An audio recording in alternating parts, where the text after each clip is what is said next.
Hello.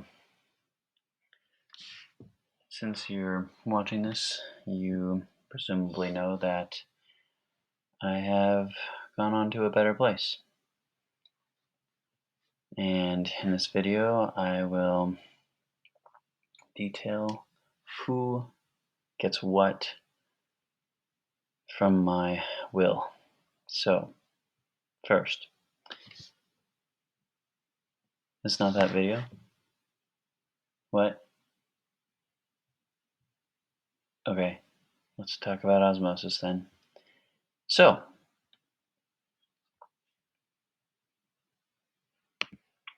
we've been practicing a lot. We have been reviewing osmosis a lot, and so I think this stuff should probably come pretty easily to you. All of the teachers are going to do this here the same, so let's get through it. Let's go over this. The topic of your performance task is osmosis, and so you will be designing a lab around osmosis in some way. I'll get to that eventually. What we're going to do right now is go over some background that you should know in order to be able to complete this lab, design and complete and write about all of this whole lab. So the fluid mosaic model is something, even in all the review that we've done, I haven't really said or called the cell membrane the fluid mosaic model, but that is what we are talking about. This is a section of cell membrane. You might think of this as, it says extracellular fluid here, so that's the outside of the cell. This is the inside of the cell, the cytoplasm. And so it's made up of three main things, and we have done this. So these are our macromolecules: phospholipids, proteins, and actually we didn't talk about cholesterol, but cholesterol is in there too. And cholesterol is also a lipid. So you can see here that there are a lot of different things going on. We have our phospholipids, which are the heads with the two tails right there. All the main component of the membrane are the phospholipids. They make up the barrier between the inside and the outside. We have proteins that some of them stretch the whole width of this membrane, and some of them are peripheral. You can see here, peripheral, and they only take up one side of the bilayer of the membrane. And so that's the mosaic part, that they are made of, our cell membranes are made of all of these different parts. But the fluid part is that all of these phospholipids and proteins, even the carbs that I didn't just talk about, are fluid and they move around in this membrane. It's not like a cell wall where everything is stagnant and stable. Even between the two layers, these phospholipids can go from one side to the other. They don't just stay on their layer. So everything is kind of moving about, like you can think of these as buoys in a moving ocean or something. Okay, so that's the general structure. And the fluid mosaic model is important here. The cell membrane is important because it lets things in and out. Right, so we're going to talk about the properties of the phospholipids that allow only certain things in and out. So our phospholipids, they look like this, okay? And so in class we drew these as a circle. The head is a circle, and the two tails, these are fatty acids, if you guys remember that. The fatty acids are the tails, and the head is hydrophilic, and the tail is hydrophobic. Hydrophilic means that the heads like to interact with water. They're okay with an interaction with water. They are attracted towards water, and they can interact with water. The hydrophobic tails, hydrophobic, meaning they cannot interact with water. If you turned one of the tails to face the water, then it would simply just spin back around where the head is touching the water and the tail is facing away from the water. So the sentence says they spontaneously form a bilayer in aqueous environments. Aqueous means watery environment, basically. And so a bilayer is exactly what we've talked about with this membrane. It makes two layers, and To answer the question, why do they arrange like this? Well, we kind of already just talked about that, but on the outside of the cell, we have like blood or interstitial fluid, and most of that is just made up of water. And on the inside of our cells, remember, we also just have water. Things, all of those organelles aren't just floating around in space. There's water for them to float around in. And so, which is the cytoplasm, right? So inside there's water, outside there's water. So these phospholipids arranged like this, where the heads are facing the water on the outside, and the heads here are facing the water on the inside, and the tails all get to exclude water. They don't interact with water by just facing each other.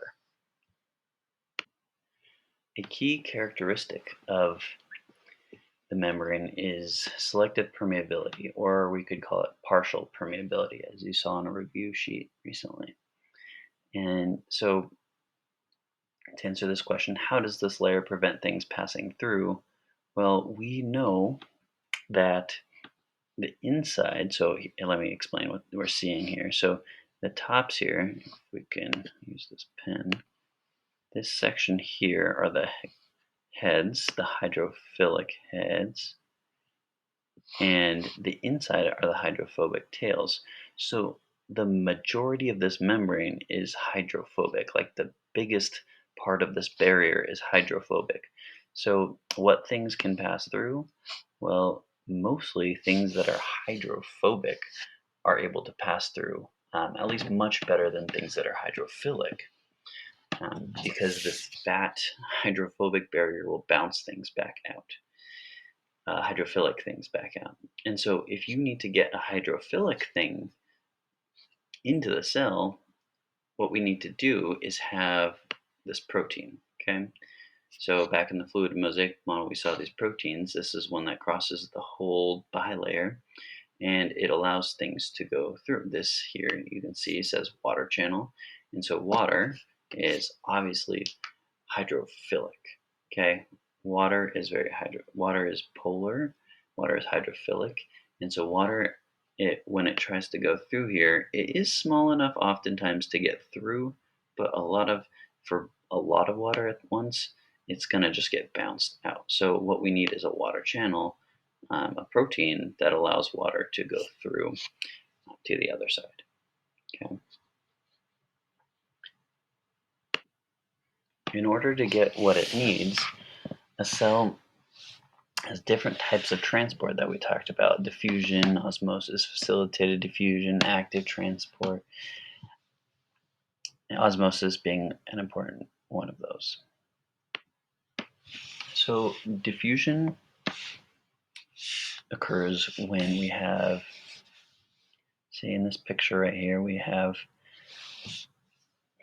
molecules that are concentrated, and all molecules are always in motion. All molecules, even solids, have motion, and so when they are very concentrated, they are going to be moving and bumping into each other, and they eventually will push each other away from themselves so that they are spread out, and they do this in a random manner, and this happens with liquids and with gases, right? So some things to talk about for the speed of diffusion. If we had this cup here with some food coloring, so you have ink in here, these molecules, if you were to do this at room temperature, it would not occur as fast as it would if you heated up the water. Because if you heated up the water, you heat up these ink molecules, and when things are hotter, they move faster. So diffusion would occur faster in a hotter solution. Okay. The size of the molecule can also affect the rate of diffusion. Larger molecules, if we're talking about going into or out of cell, might have a harder time going into or out of the cell. And then the type of molecule can also affect it. Something that's not on here, additionally, is that the difference in concentration gradient can affect the speed. So if you have a large difference in concentration, then it's going to happen a lot faster. So if there's a large difference on one side versus the other side, like there's a high concentration, really high concentration, that stuff's going to move to the other side of the membrane really quickly. Whereas if there's a small difference, that stuff's just going to kind of meander down through until they're roughly equal. So high concentration to low concentration. We have to know that by now. So I'll move on. All right, osmosis is just like diffusion, as you know, and except it's with water. Okay, so it says it occurs in response to the concentration of solutes dissolved in water, and we know what a solute and solvent is, so you can read that there. And so I'll just speak about this quickly. If we have a higher concentration of solutes on this side, that means there are fewer water molecules. Okay, so the more stuff, the less water. So if this membrane is permeable to water only and not the solutes, then the water will cross through into the side and will raise that level of water. And then the concentration um, will be roughly equal of these particles, whatever these red particles are. Okay, so here's a key takeaway. You can think of it like this. Water moves from areas of low solute concentration to areas of high solute concentration. So the water goes to where there is more solute to even out the concentration of those solutes. Okay, so this is what we talked about there. And as you know, water does not diffuse forever, right? Well, it does continue to move back and forth, but we eventually reach an equilibrium. And so if one water molecule goes to the right now at this point, another one will probably just be pushed back to the left.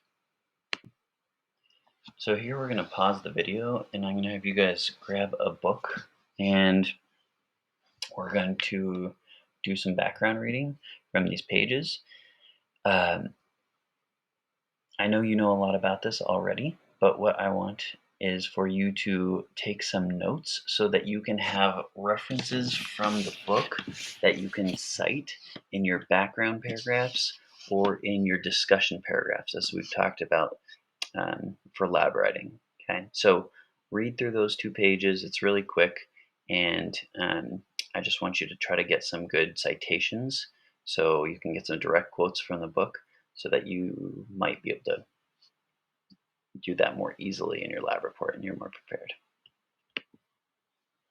Okay, next, I want you to do these quick problems. Okay, I know we've done this plenty of times, but let's just reiterate this. So draw a cell that only water can go in and out of in a hypertonic solution, and then I want you to draw a cell in a hypotonic solution. So what would happen to each of these cells? You guys are going to be so good at this by the end. So we're going to take a look at this plant here. The question says, why is it so droopy and how could you fix it? Well, water might have something to do with it. Osmosis might have something to do with it. Let's watch as this plant kind of gets rejuvenated here.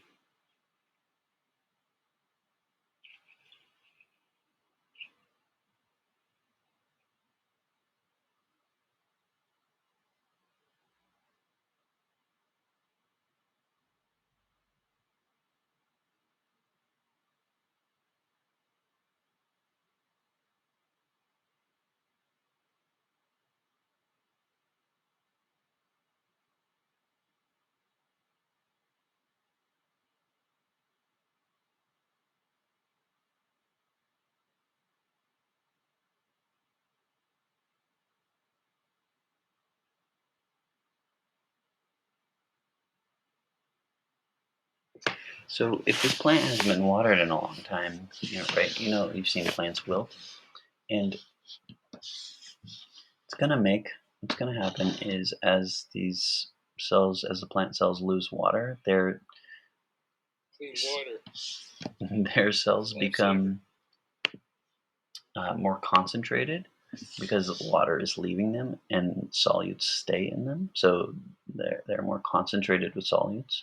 So when we water that plant, water rushes back into all of those cells and pushes out against the cell walls, which makes those plants stand up straighter. Again.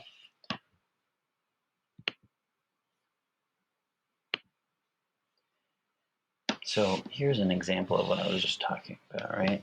So we actually did this with the onion cells. So we know that if you put a hypertonic um, solution on the outside of these cells, like high salt water, like we did, well, then water is going to leave the cell, and then you see here the edges of the cell membrane. That cell has totally shrunk up.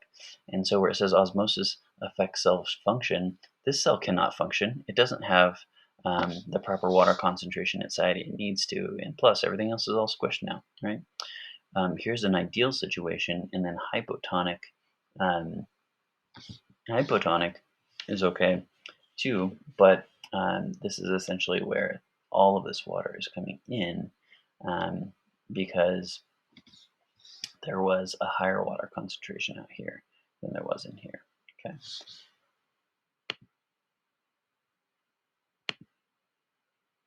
Here is a little different, and so these cells are red blood cells, and they are not animal cells like the or plant cells like the last slide. And so these ones are in a little bit more danger actually. Well, hypertonic kind of acts the same. So if you put these red blood cells, say you drink a bunch of salt water, you just marooned on that salt on that island, then these cells are going to lose water and shrink. These ones lose and gain water evenly. And in a hypotonic solution, there's so much water that is gained by these cells that they can burst. Okay, and we actually saw the um, paramecium gaining a bunch of water in its environment, but it has that contractile vacuole that got rid of the water constantly. But that means that since it's getting rid of water constantly, it's probably in a hypotonic environment. So your job is going to be to design an experiment. Here is the task. It says design an experiment to explore any given factor's effect on osmosis. So you're going to try to come up with this factor is basically your independent variable, and you're going to see what that independent variable, what effect it has on osmosis. Here are the materials you have to use. So plastic cups, we have corers, which are for potatoes. Um, the corers can take out a little chunk of potato and you can cut them into small pieces. We also have dialysis tubing, and so this is like it comes in little rolls. It basically like tape. Oh, let me see if I can draw something here for you. It comes in little rolls that looks like tape, like this, and but instead of tape, it's actually a tube. So like you would unroll it, and then you could like cut it. You kind of cut it like that, and now you have a little tube, and you can tie the tube on both ends, like like a little classic candy, like a Jolly Rancher. So that's kind of how that works. And you would put a solution inside of it, and then you would tie the two ends off. And it would look kind of like this.